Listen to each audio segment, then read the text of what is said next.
Hello everybody, here we are today talking about the St. Louis Blues and why they're going to be a hard team to figure out for this upcoming season. So before we get started with it, please make sure to subscribe if you're new to me or hockey, whatever the case may be. That being said, let's get on into it. So last season, the St. Louis Blues were a team that ended up being weird because they ended up firing their cup-winning head coach, Craig Berube, and actually improved. They went from 81 points to 92 points, and are a team that's just been kind of, odd over the past couple of years where they get a little hot, they cool off a little bit.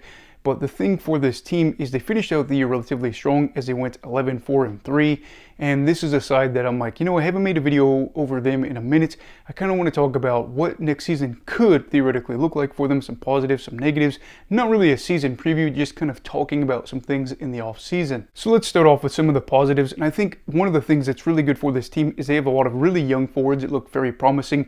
And one of those is Robert Thomas. Thomas is somebody that's doing a little bit of everything right. I looked at his all three zones player card, and he has just been somebody that can generate a lot of offense. He's somebody that is able to do really well with zone entries, zone exits, and is able to not only be somebody that's getting a lot of assists, but was able to have 26 goals last season. So a very good thing for him there, as it was a career high. But also I kind of wanted to highlight the fact that he has been able to rack up a decent amount of assists, as he has an average of 55 assists every year over the past 3 seasons, and has been over a point per game player. And I do believe that he signed a long-term extension, so to have somebody like him that has contributed so greatly to the offense is nice. And he is still, I believe, under 25 years old, so that's great. So after Thomas finished with a career high 86 points, we get to see another younger player that is kind of flying under the radar for the Blues, I think, this season, and that is Jake Neighbours. Now, Neighbours didn't play a ton of minutes. He averaged a little over 15 minutes a night and wasn't exactly somebody that racked up a crazy amount of assists. But one thing he did do was he got a decent amount of power play time for the team and was tied for the lead in power play goals with 8 on the team. He also finished with 27 goals and is one of those younger players that could contribute, especially for this team that is looking to score more goals. I think that's kind of one of the things we'll talk about here towards the end about this team and how they're going to be trying to get more offense in general. But you are seeing these younger players contribute a lot. Again, you're having Thomas with 26 goals, you're having Neighbours with 27, you had Kyrou with 31 last year. So you are seeing those guys step up for this team, and it's probably just offense going to have to come from somewhere else. Throw in the fact that Pavel Buchnevich signed a 6-year deal with the team, and this is going to be really good. 6-year extension, I should say, as he has been with the team for 3 years and has been nearly a point per game player in that time. Yes, St. Louis hasn't really been dominant in this run, as they did make the playoffs over the past 2 years, but he is a guy that I think contributes greatly to the top 6 and is going to help out this team. Now, I did talk a second ago about where some additional offense is going to be coming from. Could be talking about the bottom 6, but I think the blue line is especially going to be something they're going to be looking out for, as Colton Parayko was the only blue liner that ended up having more than 10 goals, or actually just had 10 goals in general for the team. They could be looking from additional goal scoring standpoint from guys that are, being their defensemen, that they could help possibly be able to get additional goals to help them win games. So you'll have to watch out for that. But then a final thing that was positive is Jordan Binnington, over their run from mid-March towards the end of the year, ended up having a .918 save percentage. So looking at some of these things, again, you have the younger players like Thomas, Neighbours, and Kyrou that are being able to score a lot of goals. Buchnevich signing an extension, the team being able to see Binnington play well to close out the year. Those are all going to be, potentially really, really good things for them if they want to get back to the playoffs. Now, as for some things that could be holding them back, you could look at the fact that Torey Krug could be out for the entire season with a pre-arthritic ankle condition that could require surgery, I believe. And I know Krug may not be seen as a guy that he was when he was with the Boston Bruins, but he is somebody that was playing over 22 minutes a night, or about 22 minutes a night in the lineup, and has been part of their top 4 since he's been able to go over there. So if you have somebody like him that's going to be out for the entire 82-game season, that could be a big problem for your team.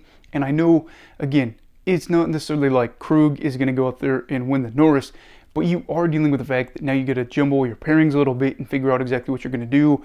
Are you going to be able to be a better team offensively? Are you going to be a better team defensively? I think you all got to figure that out.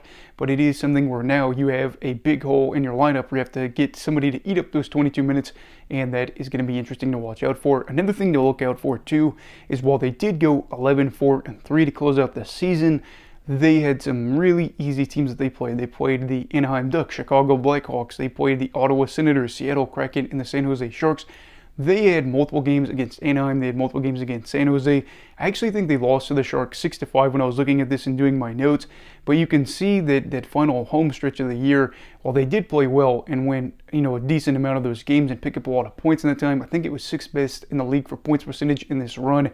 They still were not playing, again, that high-end competition, and it could theoretically mean that they're not going to be as good as what we think they could be by the end of this season. And then also, too, during this run, they're still giving up a lot of shots and at a high rate, as they're giving up 35 shots a night or more on a lot of occasions. And yes, Jordan Binnington played well, but we are looking at this and seeing the fact that Krug is going to be out of the lineup, so you're trying to figure out exactly what's going to happen with the blue line. Are they going to be one of the better shutdown units in the league, especially after the back end of the season where they were allowing a lot of shots? I can't necessarily tell you, but I can tell you this: if they are giving up that many shots, Binnington may not always be the problem here. It could be the fact that they are giving up so many chances, and that could be an issue for them. So there are some positives, there are some negatives, but I do think people that are buying into the finish of the year could be buying in a little bit too much. So overall, what are my thoughts for the St. Louis Blues? I think this team is going to be very fun to watch, especially because of their top 6 for their forwards, and are a team that is very fun too because of Jordan Binnington. For better or worse, you never really know what he's going to do. However, I do have some concerns. We've already talked about some of those things, but looking at something like the power play, that has not really clicked over the past 2 years at a high rate, and that's going to be something they need to do if they want to improve. And again, just cleaning things up defensively and making things a little bit easier for Binnington will be nice to see. I think part of the problem that they are dealing with is the fact that they play in the Central Division, that this upcoming year looks really deep. And I know a big part of that is the fact that we play in such big divisions, but you have, Colorado, Dallas, Nashville, Winnipeg already there looking to compete for a playoff spot, meaning St. Louis is going to have a dogfight to even try to get into the playoffs. So while I will gladly watch the Blues play this season, I can't really guarantee that they are going to be a team that's able to punch their postseason ticket. But I know for St. Louis fans, they are hoping for the best, as if they did miss, it'd be the 3rd straight season.